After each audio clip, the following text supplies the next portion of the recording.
So I'm out here in my yard.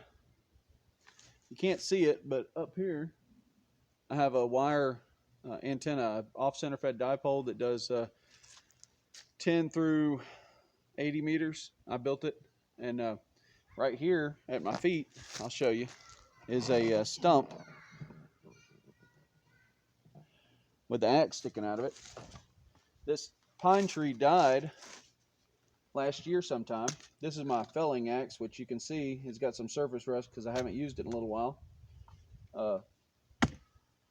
But the heart pine is still solid in it. So what I'm doing, I like to see if I can get it over there. This is my Disston one-man crosscut saw. I have a couple of saws. This one is a, like I said, this one's a Disston. I have a lightning tooth saw down there that's shorter, about this much shorter, and it works good. But this is a simple V-shaped tooth. But anyway, the heart of this pine is still solid as a rock. It's like what I call pitch pine.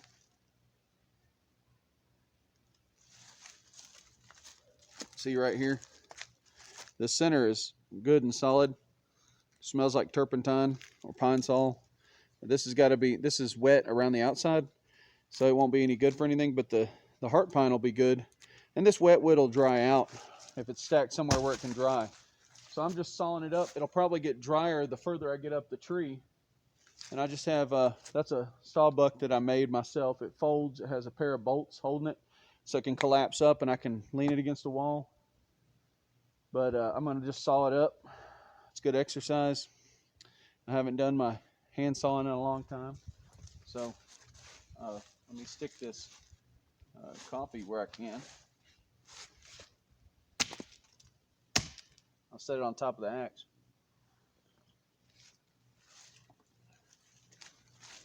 But this saw is real good.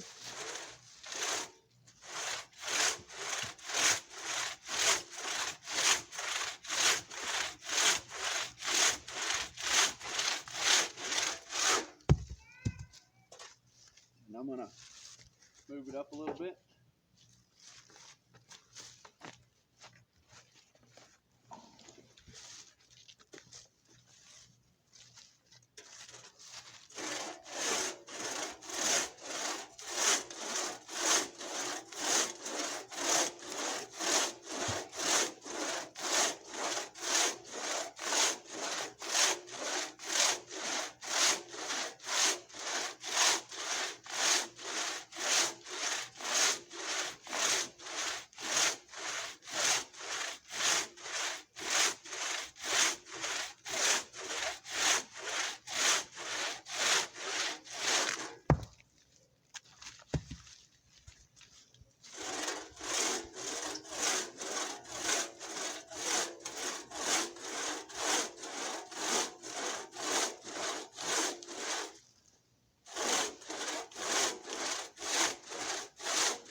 May have to cut it somewhere else and move it up here because it's catching on something on there.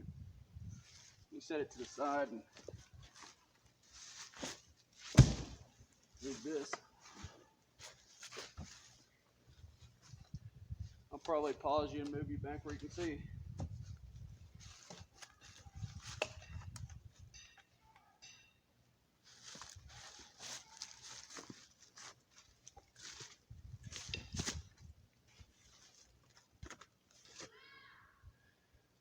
Well, you can still see that. I'll cut another cut before I move you.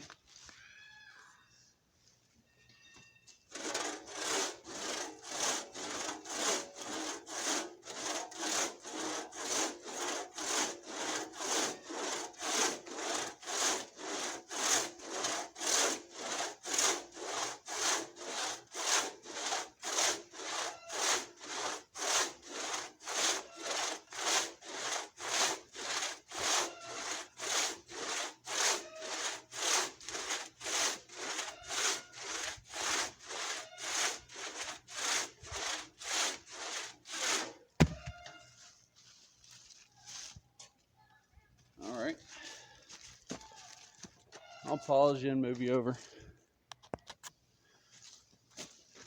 All right, so we're back right after that last cut. Just moved it.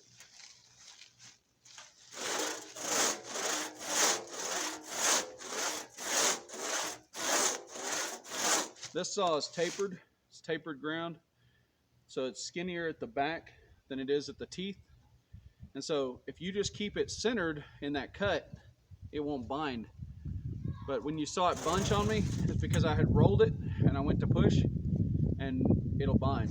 So if you keep it, if your motion is straight in a line, then it won't bind. And you don't have to put any downward pressure on it. The weight of the saw cuts.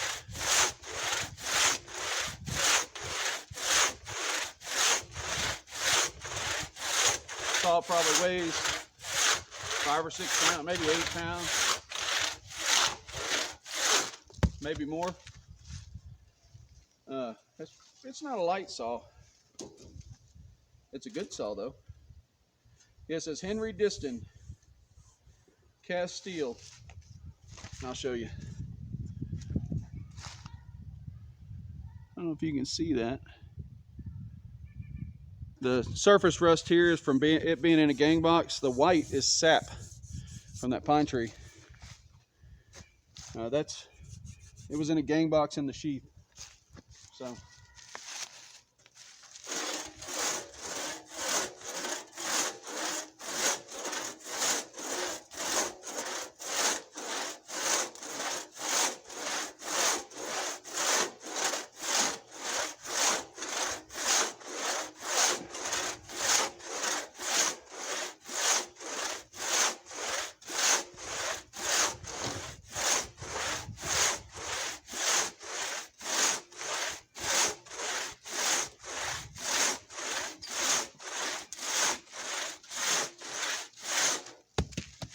I've been alternating arms while y'all aren't on camera, so I'm gonna run left arm, which I'm not as good with.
So right now, this is where we're up to.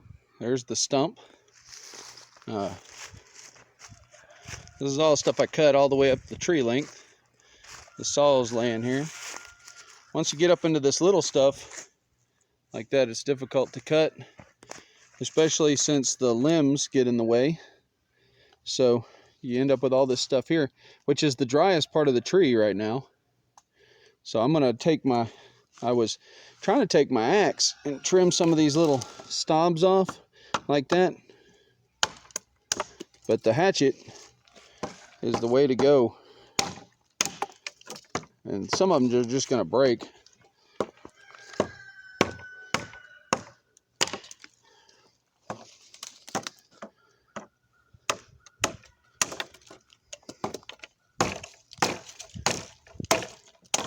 And they make good kindling.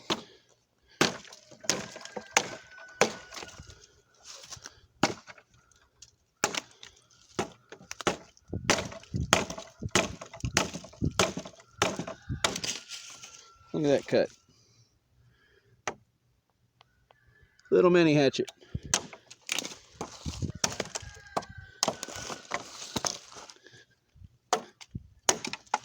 You gotta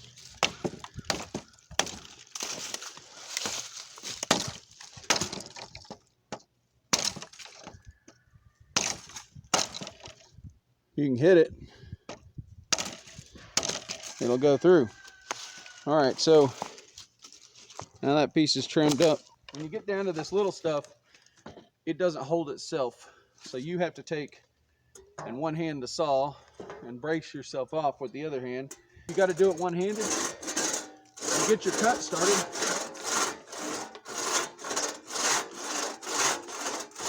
As long as you keep the saw blade straight, it'll cut right through. This stuff is all nice and dry. Top of the tree, it's all seasoned out.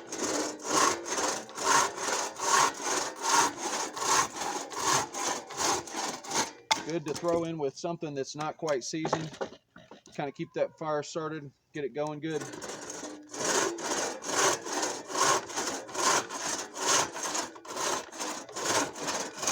My dad told me years ago when running a hacksaw, because hacksaws are hard to keep straight in a cut, to put your finger alongside the saw blade.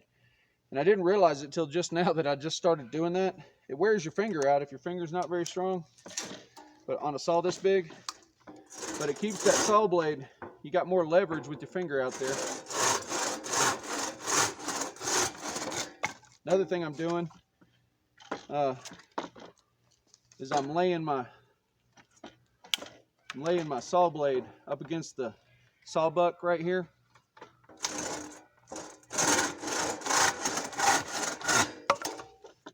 Kind of to brace it off. This is getting small. I'm gonna probably chop the rest of this up with a hatchet. Yeah. Hatchet.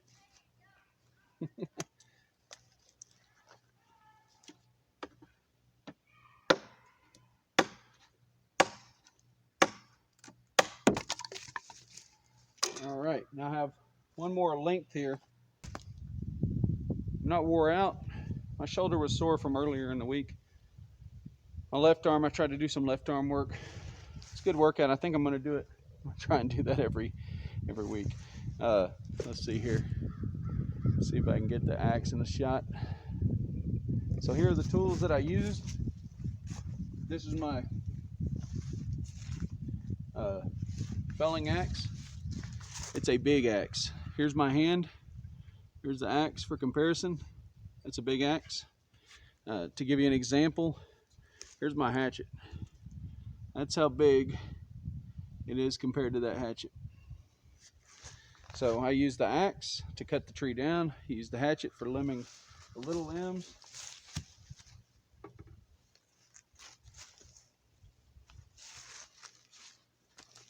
I use this old Disston.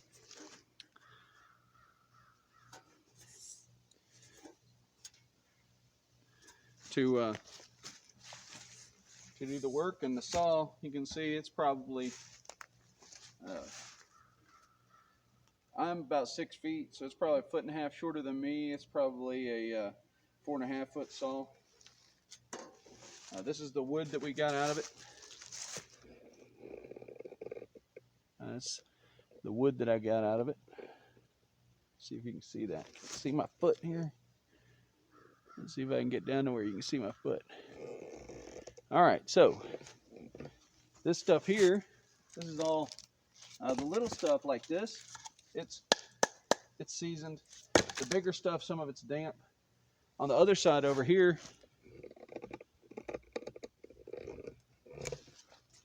this is all the kindling that we got out of it.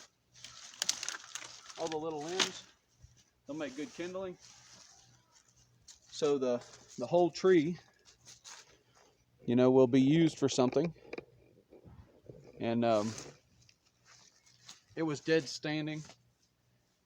It's not like I cut down a pine tree. I wouldn't cut down a green pine tree anyway. They're not any good for Oh yeah, one more piece. This is the piece my coffee was sitting on. So one more piece of wood. That's probably, I don't burn pine by itself. I normally burn pine in with something else. So I'll throw a couple pieces of pine in with a couple pieces of oak, and it just uh, gets the fire going, boosts it up, and the oak holds the fire. So I have a couple of trees. This is in my front area here, and I've got a firewood over there that's dead. It'll be the one I take down next week. I'll cut it at the bottom with the axe and drop it. I'm trying to clear it all out so I don't. I got wire antennas in the air up here, and I started noticing how many dead trees I had up here, and I don't want them clipping my antennas if the wind blows them down. We've had some real gusty days up here on top of the mountain, and but I think that's another pine tree right there. I don't know if you can see that in the background, right? Not those. Past it. Let's see. It's right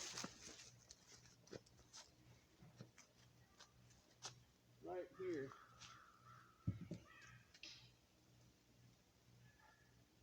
I think it died this year, but it'll be one that has to come down. There's a fence. There's a fence in the background there, and I'll have to drop that in such a way that it doesn't hit my fence. Probably this direction. I'll have to take my wire antenna down and move it and drop it right here where the camera is to keep it from hitting anything important. But there's a little white oak here that's dead. There's a little maple here that's dead. Things die all the time in the woods, and they just fall and they rot. And what they do here when they die, I make a note of them, and after they season, probably for 6 months or a year, I chop them down and turn them into firewood, and we burn them. And stuff like this, and like that right there, that's really good to throw in with some oak. This one piece, it would burn just like that. I don't split these little pieces. I probably won't even, I'll only split the ones that are wet so they can dry out faster. But that's the tools that you need to make firewood for a wood stove. Not necessarily for a campfire. You can chop stuff up with a hatchet for a campfire, but with a wood stove you need a saw of some sort, an axe to cut the tree down, and you don't have to have a hatchet. You can limit up with the axe, but crosscut saws. I have 2 antique ones. The other one's I want to say it's a Atkins or an EC Atkins or something like that. I have hand saws for my carpentry work too. Sometimes I get a notion and I just decide to do everything with hand tools, and so I do. And like today, I've been out all day. I went out before daylight and walked through the woods with my rifle, and then I come back and cook breakfast and got a fire started. And it's about 1 or 2 o'clock now, and it gets dark early. Here in about 3 hours it'll be dark. So about 4 o'clock it'll get dark up here, or the sun will go down. It'll go behind the hill behind us. We're on a hill, so when you go up to the top of the mountain, and then there's a little plateau, and then there's a hill that's a little higher than us behind us. We're on this little brow of the mountain here. The guys over there on the bluff, we're on the backside of it here, so we're kind of sheltered, but about 1,800 feet of elevation. But anyway, that's a video on hand cutting your firewood, and you can do that all winter. My brother used my my other saw that I've got, and he cut firewood all winter one winter by hand over here on this lot, while for him and my mom and my dad when they lived in a cabin across the street. So it can be done. You'd get in good shape. You got to have time. I mean, I would have to do this all day. Well, not all day, half a day on the weekend to keep me in enough wood for a week and a half or a week. This is about 2 days or 3 days worth of wood if I don't burn crazy. And my house is well insulated, and my wood stove is very efficient, and so that's usually what I do. I don't burn a real hot fire. But anyway, there's the video.